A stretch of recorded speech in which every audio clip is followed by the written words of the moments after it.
Hello, welcome, Marlene here. There's a lot going on in today's tutorial. We'll be looking at these blue eggs with an airbrush design and a few little accents. Then we're going to be looking at those nice kind of marbled dipped cookies in the background, the little accent flowers, and of course that happy Easter. If any of you struggle with writing on cookies, I'll be sharing a little trick on how to get all your cookies the same and have a nice font. So on to today's tutorial. I'm going to now just outline and flood my ribbon, which will have my little message in my gift box.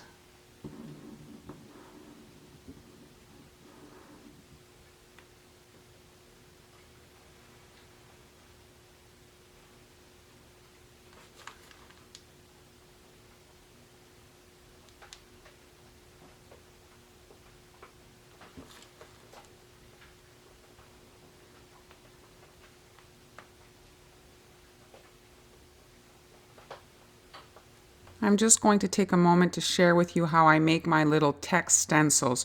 First thing, trace your actual cookie cutter on a piece of paper in a marker so that you can erase and you won't erase your outline. Next, I suggest that you create some guidelines for your text to align with. So if the cookie cutter is curved, make those guidelines curved so that the writing kind of meshes with the cookie cutter shape. If you're looking to recreate a particular font, a little trick, find it on your computer, write the text out, and then you can hold your paper over the screen and you'll be able to see clearly through the paper and then just trace out your text. And again, try to get it curved like the shape of the cookie cutter. Once you've written out your message, I then suggest that you take another color. Now I've got my Happy Easter in pen and I'm going to take a black Sharpie and fatten up my letters in key spots. Look at calligraphy to kind of guide you as to where the letters should be fat and where they should be thin. Once you've determined where the letters should be fat, then you take an X-Acto and you cut out those sections. You see the bottom larger Happy Easter, all those red sections I cut out with my knife. Another issue that you might have is knowing where to line up the stencil on the cookie, especially when you're working in paper and not something that's transparent. So I suggest that you cut the top of the stencil or the bottom, it doesn't really matter, and then you'll be able to just add some tape to the front and to the back so that it's not sticky, and you'll get a transparent area where you can exactly know where to line up on your cookie. Here is the makeshift stencil that I made, and so I've just cut out the fat parts of the letter. And now I also added a bit of tape here just so that I could see the edge of the cookie so I could line up but still protect the cookie from airbrush. And now you see I can just position that on and I know exactly where to get it on the cookie. So there, I'll be able to kind of just hold it. Now we just want to do a light misting. You don't want to over wet your paper. It'll make it last longer if you don't drench this color. You just want to create guidelines for yourself to know where to pipe. You don't want to oversaturate. So gently hold the stencil in place and we're just lightly airbrushing our little holes so we know where to pipe our lines. And now I'll be able to easily write my message. I only have a few guidelines, but really that's all that's needed to know where to pipe. And I can just follow those few lines and I'm going to get a uniform font on all my cookies. Takes a bit of time to create the stencil, but it's well worth the effort.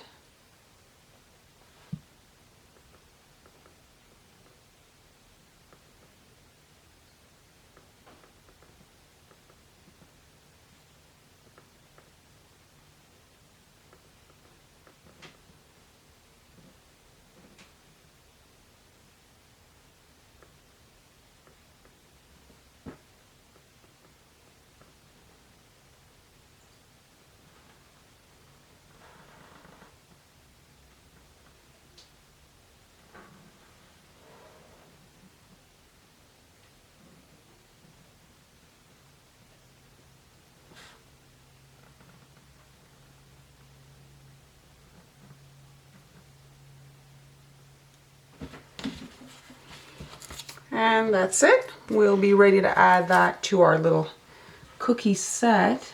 Let me just connect that over here. Perfect. Making some accent cookies. Now I've got my ivory icing and I'm just creating the outlines for my petals here. Just some tear shapes.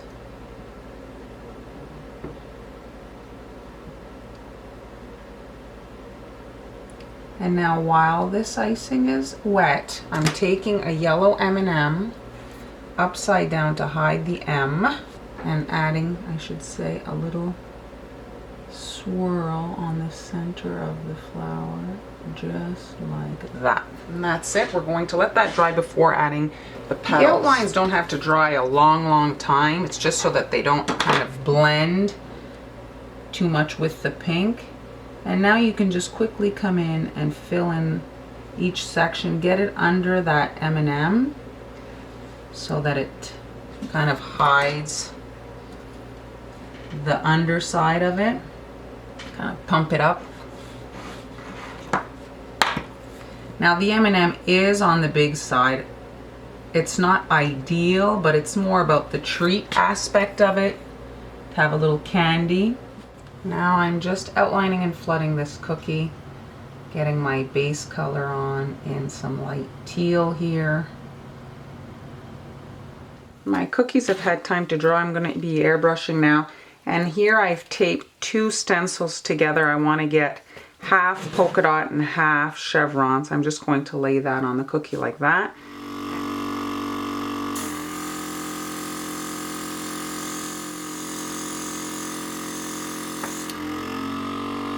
I'm just adding a brown line right at the seam here, which hides that, and then I'm kind of crossing them, and where they cross is where I'm sticking my M&M.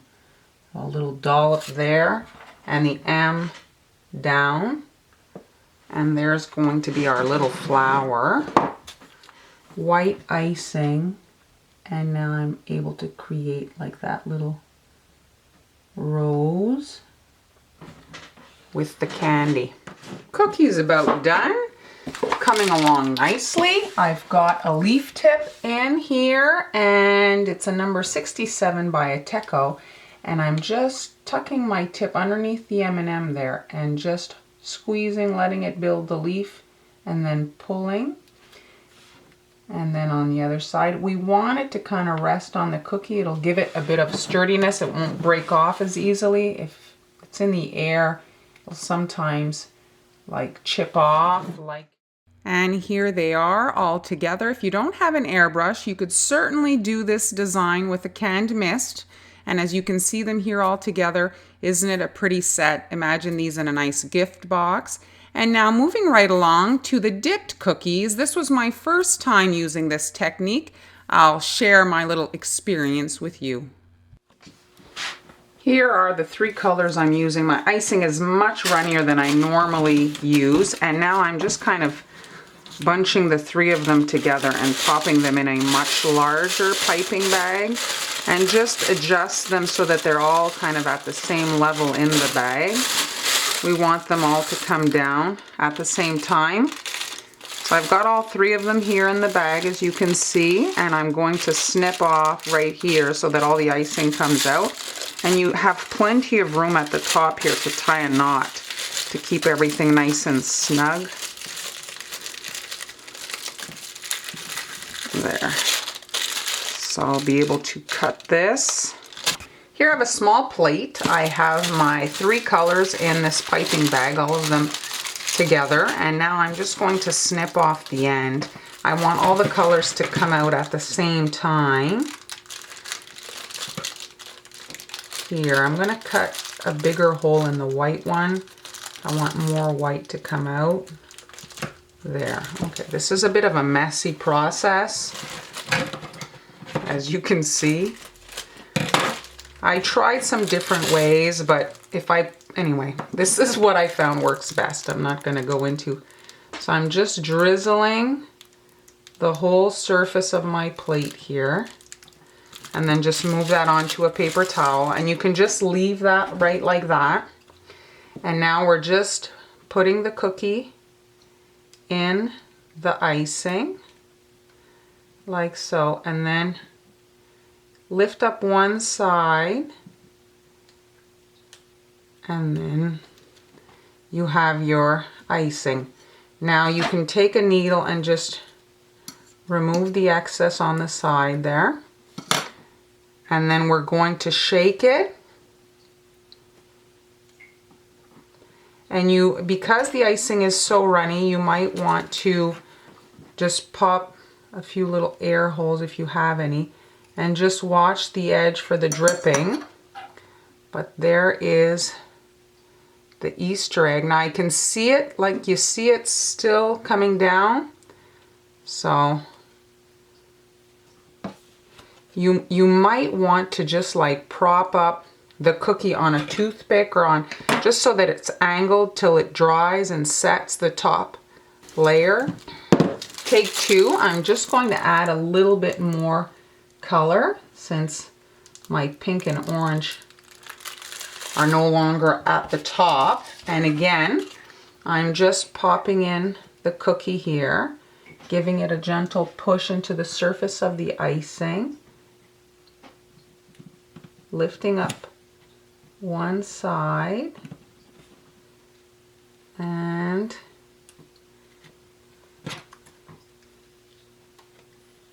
there.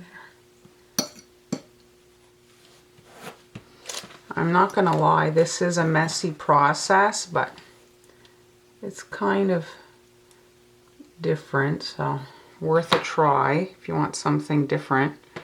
And there. All right, last one. Again with my icing here. Get all my colors on.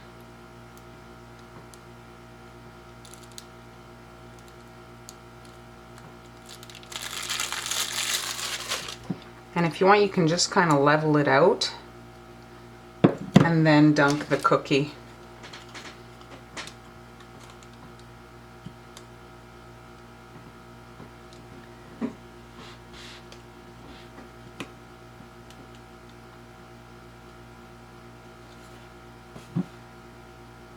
So be sure to lift one side first, and then you can kind of tilt it back. Oh, this one's kind of cool. So we're going to shake this one to level out the icing. And you see right here, there's a bit of lack of icing. So just kind of, here I'm going to put a little bit of white right there. Actually, let me grab a bit of orange for right here and just fix these two little potholes, and we'll be good. Give it one last shake.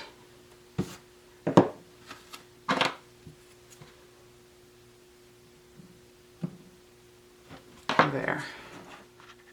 You might be asking yourself, why did I put the icing on the plate the way I did? Well, let's talk about that. So I did some tests, and when I put all white icing on the bottom and then came in and did lines, when I put the cookie upside down in that, then the colored lines were actually touching the cookie. The white was the furthest out.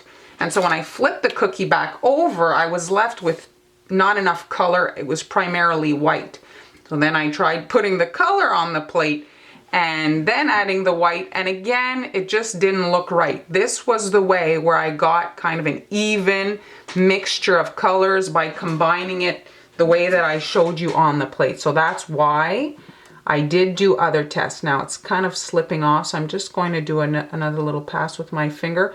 That's the trick with this, is it's quite runny for it to kind of like all marble. So then it does kind of slide off your cookie, so you have to watch it. If you want to pop it into a dehumidifier to set up quickly, if you have one, that's probably your best bet. But here they are, certainly very pretty and whimsical, a different kind of idea. Probably a fun day of cookie decorating with the family. Everybody get covered in icing, be fun.